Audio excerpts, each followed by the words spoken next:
이런 문제들은 제가 봤었을 때 좀 면접관이 이런 내용은 좀 궁금해 하겠다 라는 것들을 좀 뽑아서 문제를 만들어냈죠. 그래서 여러분들도 면접 문항을 만들 때는 과연 면접관이 내 학교생활기록부에서 어떤 내용을 좀 궁금해 할까, 그런 내용으로 문제를 만들어야 되겠죠.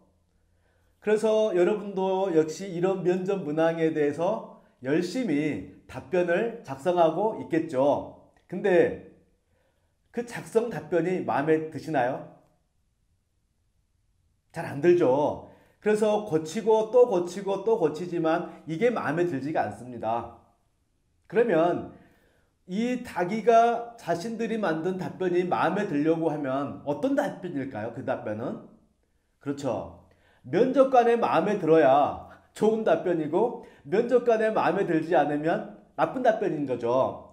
그래서 자기가 하고 싶은 말을 아주 장황하게 해서 면접을 잘 봤다가 아니라, 면접관이 정말로 듣고 싶어 하는 말만 하고 나왔다 했었을 때 여러분들은 면접을 잘 본 것입니다. 그렇죠. 그래야지 합격하게 되는 거죠. 그러면 지금 면접관이 어떤 얘기를 했었을 때 면접관은 이 학생을 뽑아야 되겠구나, 이 학생의 면접 점수를 높여줄까요? 일단 우리는 면접관이 무엇을 가지고 평가하고 어떤 답변을 좋아할지에 대해서 우리는 굉장히 고민하고 있어야 되겠죠. 그래서 관점이 어디냐면, 그런데 이 면접관은 여러분들에게 이제 면접 질문을 하겠죠. 그렇죠. 여러분은 답변을 할 거고. 그러면 아무래도 면접관이 좀 선호하는 학생들이 있지 않을까요? 왜냐하면 면접을 보는 목표가 자신들이 원하는 학생을 뽑기 위함이잖아요. 그러면 면접관이 뭘 원하는지만 알면 되잖아요. 그러면 우리는 거기에 맞춰서 답변을 하면 될 수 있으니까요. 그러면 그걸 알기 위해서는 일단 면접관이 누구인가, 면접관은 뭘 좋아할까부터, 어떤 학생을 좋아할까부터 우리는 좀 고민을 해봐야 되겠죠. 자, 면접관은 누구죠? 교수님입니다. 자, 교수님은 뭐 하는 사람이죠? 학자인 거죠. 학자죠. 학자는 뭐 하죠? 학자는 학문을 연구하는 사람이잖아요. 그러면은 이 면접관인 교수님은 어떤 수험생을 뽑고 싶을까요? 그렇죠. 이미 답이 나왔죠. 이 교수님은 학자고 학문을 연구하니까 뽑고 싶은 사람도 바로 어떤 학생? 학문을 연구할 수 있는 그런 잠재 능력이 보이는 학생이겠죠. 그럼 여러분 어떻게 해야 돼요? 이런 교수님들께서 이런 질문들을 할 거예요. 이런 질문을 할 때마다 모든 답변에는 어떤 것들이 있어야 됩니까? 바로 이거죠. 나는 학문을 할 수 있다라는 자질을 보여주면 되잖아요. 자질을 드러내면 되잖아요. 그래서 그 학문을 할 수 있다는 자질을 드러내기 위해서는 어떤 대답을 해야 될까요? 사실 그것만 하면 되잖아요. 근데 그걸 하기 위해서는 먼저 우리는 뭘 알아야 되죠? 학문이 무엇인지부터 알아야 되잖아요. 그래야 그 학문에 관한 것들을 답변 안에 녹여낼 수 있잖아요. 근데 제가 여러분들한테 학문이 무엇입니까? 라고 물어보면 대답할 수 있나요? 못하죠. 그러니까 이 학문이라는 개념이 너무 추상적으로 와닿을 거예요. 그래서 이거일 것 같기도 하고 저거일 것 같기도 하고 또 이거일 것 같기도 하고 굉장히 좀 막연하죠. 근데 그 막연하게 생각하면 여러분은 그 학문할 수 있다는 그 잠재 능력을 드러낼 수가 없습니다. 가급적이면 구체적으로 끌어내야죠. 학문이 무엇인지. 자, 그러면 지금 여러분들의 머릿속에는 너무 추상적인 생각들로 차 있을 거니까 어떻게 해야 되죠? 지원 동기를 말해보세요. 면접 문항 첫 문항이죠. 그러면 이 지원 동기를 어떻게 말하느냐에 따라서 여러분들의 첫인상이 결정되는 것이죠. 지원 동기 굉장히 중요하죠. 그러면 이 지원 동기에는 뭐가 들어가 있어야 되죠? 바로 이런 내용들이 좀 들어가 있어야 합니다. 왜냐하면 지원 동기도 면접 문항이잖아요. 그럼 지원 동기도 평가하지 않을까요? 당연히 평가하죠. 평가하기 때문에 이런 내용들이 들어가 있어야 한다는 것이죠. 특히 지원 동기에서 중요한 것은 학업 계획, 진취적인 기상, 진로 계획 등이죠.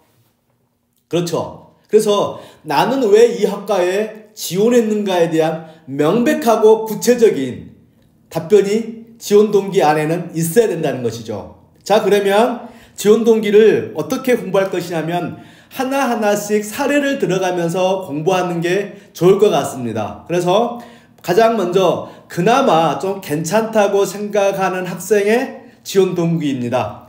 자, 한번 읽어보시죠. 자, 이 학생은 국제회의 전문가가 되겠다는 거죠. 그래서 이런 능력들이 필요하대요. 그래서 이런 능력들을 배우기 위해서 이 학과에 진학한다는 거죠. 제가 지금까지 수많은 지원 동기를 접해봤었는데 이 학생의 지원 동기가 그나마 제일 나았습니다. 지금 이후로부터는 지원 동기 하면 엉망이었다는 것이죠.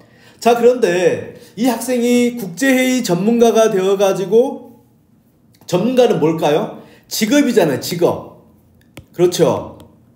교수님들은 직업에 관한 얘기를 하면 좋아할까요? 안 좋아할까요? 학생의 생기부 내에서 정말로 이 학생이 들어와서 구체적으로 그런 비전을 실현할 만한 잠재 능력이 있는가 없는가를 알아보겠죠. 뭘 통해서요? 여러분의 생기부 내에 있는 이런 학교 활동들 있잖아요. 학교 활동들에 관한 내용으로 해서 바로 이제 여러분들이 그럴만한 인재인가 아닌가를 평가하게 될 것입니다. 그러면 바로 구체적인 특정 활동이죠. 창체, 세특, 자소서. 특히 이제 뭐 자소서를 제출하지 않는 학생들은 굳이 뭐 자소서는 할 필요가 없잖아요. 대신에 자소서를 제출한 학생들은 자소서 신경 굉장히 많이 써야 됩니다. 왜냐하면 이 창체나 세특에 관한 내용은 선생님이 쓴 거잖아요. 그래서 몰라도 내용을 정확하게 기억하지 못해도 사실 어느 정도는 조금 그럴만하죠. 그런데 자기소개서에 관한 내용을 물어봤는데 모른다고 그러면 자기소개서가 사실이다 라고 교수님들이 믿을까요? 아니죠. 그래서 자기소서에 나오는 모든 내용들은 샅샅이 다 알고 있어야 됩니다. 그리고 사실 교수님들께서도 뭐에 대한 관심이라고 얘기했었죠? 바로 교수님들께서는 이런 창체에서 좀 물어볼 때는 주로 물어보는 내용은 똑같아요. 왜 했는가? 왜 이 특정 활동을 했는가? 왜 특정 활동을 했는가? 그건 뭐죠? 지적 호기심이잖아요. 지적 호기심이 있었고 그 다음에 어떻게죠? 어떻게는 뭐죠? 어떻게 그 과정 속에서 어려웠던 점은 무엇인가? 그걸 어떻게 극복했는가? 사실 그거잖아요. 어려웠던 점은 무엇인가? 그 어려웠던 점을 극복하면 문제 해결 능력. 그 다음에 어떻게 극복했는가? 그건 자기주도 학습. 마지막으로 하고 싶은 말을 해보세요. 자, 무슨 말 하겠습니까, 여러분? 뭐 고등학교 때 어쩌고 저쩌고 저는 뭐 그런 얘기 하겠습니까? 자, 마지막으로 하고 싶은 얘기를 해보세요 라고 했었을 때 어떤 얘기를 해야지 입학사정관한테 면접관한테 마지막 임팩트를 줄 수 있을까요? 중요하죠. 굉장히 중요합니다. 사실 이런 말을 하라고 그러면 여러분들은 말을 못하죠. 당혹스럽잖아요. 근데 준비해 가야 됩니다. 왜냐면 물어보니까요, 이렇게. 그래서 마지막으로 하고 싶은 말을 어떻게 해야 될까? 참 고민이죠. 제가 해결해 드리겠습니다. 제가 이제 마지막으로 면접에서 가장 중요한 게 무엇일까에 대한 질문을 하고 싶습니다. 이미 면접 문항 경청이라고 나왔죠.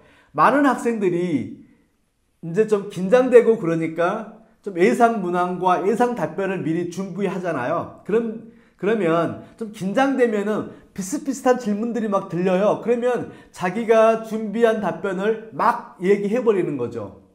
그러다 보면 면접관이 의도치 않는 그런 답변을 하게 되는 경우가 발생합니다. 그러면 지금 이런 네 가지 항목들 있잖아요. 항목과 평가 요소 중에서 어떤 항목에서 벗어나죠? 이 학생은 의사소통 능력이 없다고 판단돼 버리는 거죠. 왜냐하면 면접관은 A에 대해서 물어봤는데 이 학생은 B에 대해서 답변하고 있다고 그러면 면접관이 좋은 인상을 주겠습니까? 그래서 마지막까지 아무리 긴장되고 막 떨리고 하더라도 끝까지 면접관이 무엇을 물어봤는지 여러분은 집중해야 됩니다.